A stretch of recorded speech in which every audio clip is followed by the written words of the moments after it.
ಇನ್ನೊಂದು ನನ್ನ ಅನಿಸಿಕೆ ಅದು 5 ಗ್ಯಾರಂಟಿ ಜೊತೆ 6ನೇ ಗ್ಯಾರಂಟಿ ಅಂತ ಹೇಳ್ತಾ ಇದ್ದೀನಿ. ಯಾಕಂದರೆ ಕಾಂಗ್ರೆಸ್ ಪಕ್ಷ ಇರೋದು ಸಿದ್ದರಾಮಯ್ಯ, ಮುಖ್ಯಮಂತ್ರಿ ಸಿದ್ದರಾಮಯ್ಯ ಅವರೋದು ಬಡವ್ರ ಪರ ಅಂತ ಇನ್ನೊಂದು ಬಾರಿ ಅವರು ಸಾಬೀತುಪಡಿಸಿದ್ದಾರೆ.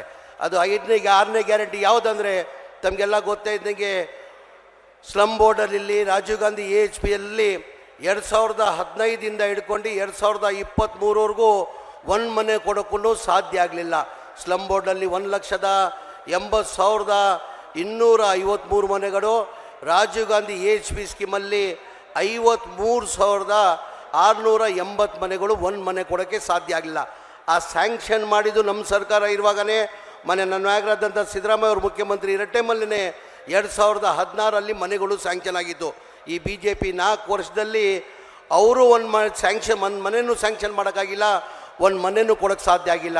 ನಮ್ಮ ಪಕ್ಷ ವತಿಯಿಂದ ನನ್ನ ಮಂತ್ರಿ ಮಾಡಿದಾದ್ಮೇಲೆ, ವಸತಿ ಮಂತ್ರಿ ಮಾಡಿದಾದ್ಮೇಲೆ ನಾನು 16 ಬಾರಿ ಅಧಿಕಾರಿಗಳಿಗೆ ಸಭೆ ಮಾಡಿ ನಾನು ಮಾನ್ಯ ಮುಖ್ಯಮಂತ್ರಿಗೂ ಉಪಮುಖ್ಯಮಂತ್ರಿ ಗಮನಕ್ಕೆ ತಂದು, ಇಲ್ಲ ಸರ್ ಬಡವರಿಗೆ ಅನ್ಯಾಯ ಆಗಿದೆ, ಒಂದು ಮನೆ ಅವ್ರು ಕೊಡೋಕ್ಕೆ ಸಾಧ್ಯ ಆಗಿಲ್ಲ, ಜನ 2,38,000 ಜನ ಬೀದಿದಲ್ಲಿದ್ದಾರೆ ಅಂತ ಮಾನ್ಯ ಮುಖ್ಯಮಂತ್ರಿ ಗಮನಿಗೆ ಉಪಮುಖ್ಯಮಂತ್ರಿ ಗಮನಿಗೆ ತಂದಾದಮೇಲೆ ನಾವು ಇದು ಚುನಾವಣೆ ಟೈಮಲ್ಲಿ ಘೋಷಣೆ ಮಾಡಿಲ್ಲ, ಏನು ಸಣ್ಣ ಅಮೌಂಟ್ ಇಲ್ಲ. ಈಗ ತಮಗೆಲ್ಲ ಗೊತ್ತೇ ಇದ್ದಂಗೆ 5 ಗ್ಯಾರಂಟಿ ಜಾರಿ ಮಾಡಬೇಕಾದ್ರೆ ಕನಿಷ್ಠ ಈ ವರ್ಷದಲ್ಲಿ 6 ತಿಂಗಳಲ್ಲಿ 38,000 ಕೋಟಿ ಆಗಿದೆ.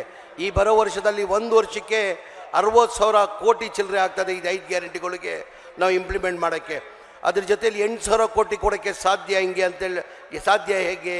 ಹಾಗಾಗಿ ನಾನು ಮುಖ್ಯಮಂತ್ರಿ ಗಮನಕ್ಕೆ ತಂದಿದ್ದಕ್ಕೆ, ಅವ್ರು ಬಡವ್ರ ಬಗೆಗೆ ಕಾಳಜಿ ಇದ್ದಿದ್ದಕ್ಕೆ 16 ಬಾರಿ ಅಧಿಕಾರಿಗಳು ಸಭೆನ ಮಾಡಿ, ಇಲ್ಲ ಬಡವ್ರು ಕಷ್ಟದಲ್ಲಿದ್ದಾರೆ, ಮನೆ ಕೊಡಬೇಕಾಗ್ತದೆ ಅವ್ರಿಗೆ ಅಂತ ಹೇಳ್ಬಿಟ್ಟು ಮನೆ ನಮ್ಮ ಮುಖ್ಯಮಂತ್ರಿ ಆಗ ಸಿದ್ದರಾಮಯ್ಯ ಅವ್ರು ತೀರ್ಮಾನ ತೊಗೊಂಡು, ಇಲ್ಲ ಬಡವ್ರಿಗೆ ನಮ್ಮ ಮನೆ ಕೊಡಬೇಕಾಗ್ತದೆ ಅಂತ ಹೇಳ್ಬಿಟ್ಟು ನನ್ನ ಸೂಚನೆ ಕೊಟ್ಟು, ಬರೇ ಬಡವ್ರು ಏನು 4 ವರ್ಷಕ್ಕೆ ಒಂದು ಮನೆ ಕಟ್ಟಬೇಕಾದ್ರೆ 7,500,000 ರೂಪಾಯಿ ಆಗ್ತದೆ.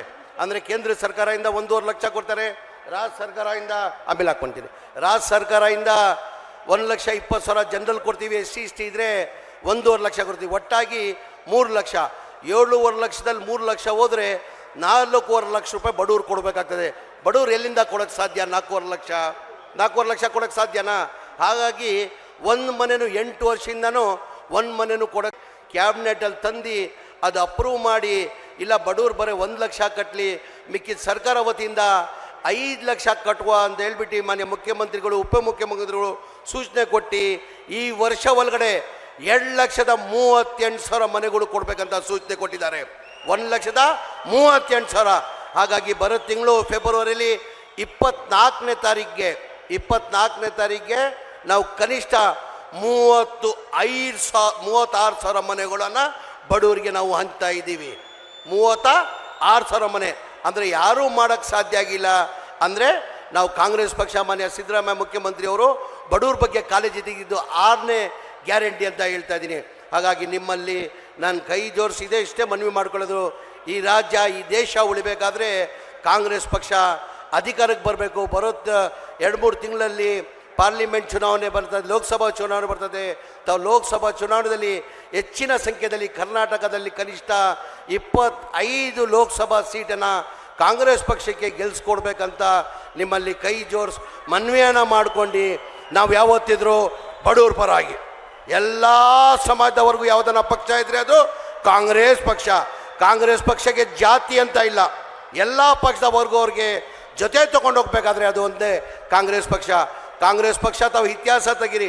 ಕಾಂಗ್ರೆಸ್ ಪಕ್ಷದಲ್ಲಿ ಯಾವಾಗ ಚುನಾವಣೆ ಬಂದಿದೆ, ಯಾವಾಗ ಚುನಾವಣೆ ಪ್ರಚಾರಕ್ಕೆ ಹೋಗಿದೆ, ಆವಾಗ ಜನಗಳ ಮಧ್ಯೆ ಹೋದರೆ ನಮ್ಮ ಸಾಧನೆಯನ್ನು ತೋರಿಸಿ ನಾವು ಜನಗಳಿಗೆ ಮತ ಕೇಳ್ತೀವಿ. ನಾವು ಇಂಥ ಸಾಧನೆಯನ್ನು ಮಾಡಿದ್ದೀವಿ, ಇನ್ನು ಮುಂದೆ ನಾವು ಹಿಂಗೆ ಮಾಡ್ತೀವಂತ ನಮ್ಮ ಸಾಧನೆಯನ್ನು ತೋರಿಸಿ ನಾವು ಮತ ಕೇಳ್ತೀವಿ. BJP ಅವ್ರು ಹಂಗಲ್ಲ. ಬರೇ ಹಿಂದೂ ಮುಸಲ್ಮಾನ್ ಜಾತಿ ಪಟ್ಟನ ಕಟ್ಟಿ ಅವ್ರು ರಾಜಕೀಯನ ಮಾಡ್ತಾ ಇದ್ದಾರೆ. ಹಾಗಾಗಿ BJPಯಲ್ಲಿ ಯಾವುದು ಅಭಿವೃದ್ಧಿ ಮಾಡಿರೋ ಸಾಧನೆ ಮಾಡಿರೋದು ಯಾವುದು ಉದಾಹರಣೆ ಇಲ್ಲ ಅವ್ರಿಗೆ. ನಮ್ಮಲ್ಲಿ ಭಾಳಷ್ಟು ಉದಾಹರಣೆಗಳು ಇದೆ. ನಾವು ಏನೇನು ಮಾಡ್ತೀವಿ, ಮುಂದೆ ಏನು ಮಾಡ್ತೀವಿ ಅಂತ ಯಾವತ್ತಿದ್ರೆ ಕಾಂಗ್ರೆಸ್ ಪಕ್ಷ ಜನಪರ ಪಕ್ಷ. ಆಮೇಲೆ ಎಲ್ಲ ಸಮಾಜದ ವರ್ಗವ್ರಿಗೆ ಯಾವುದನ್ನ ಪಕ್ಷ ಇದ್ದರೆ ಅದು ಕಾಂಗ್ರೆಸ್ ಪಕ್ಷ ಅಂತ ಹೇಳ್ತಾ ಹೆಚ್ಚಿನ ನಿಮ್ಮ ಸಮಯ ತಗೊಳ್ಳಲ್ಲ. ನಮ್ಮ ಉಪಮುಖ್ಯಮಂತ್ರಿಗಳಾದ DK ಶಿವಕುಮಾರ್ ಅವರು ಮಾತಾಡಬೇಕಾಗ್ತದೆ. ಹಾಗಾಗಿ ನಾನು ಹೆಚ್ಚಿನ ಸಮಯ ತಗೊಳ್ಳಲ್ಲ ತಮ್ಮದು. ಹಾಗಾಗಿ ನನಗೆ 2 ಮಾತಾಡೋಕ್ಕೆ ಅವಕಾಶ ಕೊಡಿ. ತಮಗೆಲ್ಲ ಒಂದ್ಸಿ ನನ್ನ ಮಾತು ಮುಗಿಸ್ತೀನಿ. ಜೈ ಹಿಂದ್, ಜೈ ಕರ್ನಾಟಕ, ಜೈ ಸಿದ್ದರಾಮಯ್ಯ.